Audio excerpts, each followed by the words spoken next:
So, part of this series is inspired by somebody commenting on a comment I posted months ago, trying to cite that I'm wrong about certain things. But, so we're going to start with the beginning of Death Note and its origins. My Death Note origin comes probably back in 2003 when there was a preview pilot chapter in the early Shonen Jump printings around here. Now, that probably would have came out...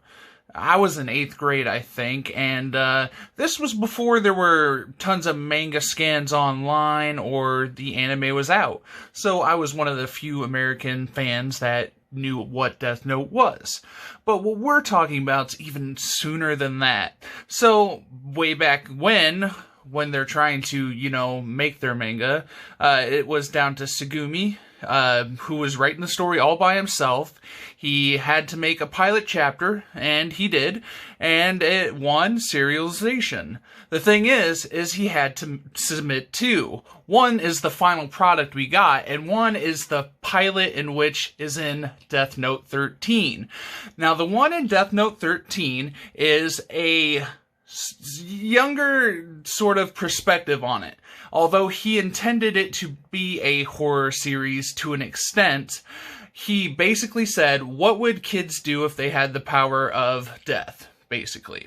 So, not only does the pilot come from the perspective of kids, take place in an elementary school, watch them accidentally kill their teacher because they didn't know what kind of power they really had. They used the Death Note eraser to bring them back to show that there would be zero consequences, and he didn't like that.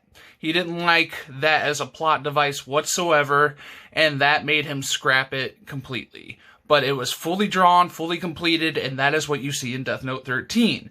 So, why am I so sure that these were for kids? Well, my definition of kids is still young teens, and all of these were entries and serialized in Shonen Jump. The original Shonen Jump, which, if you can simply Google it, look it up, and it will tell you that their initial audience was young male teens.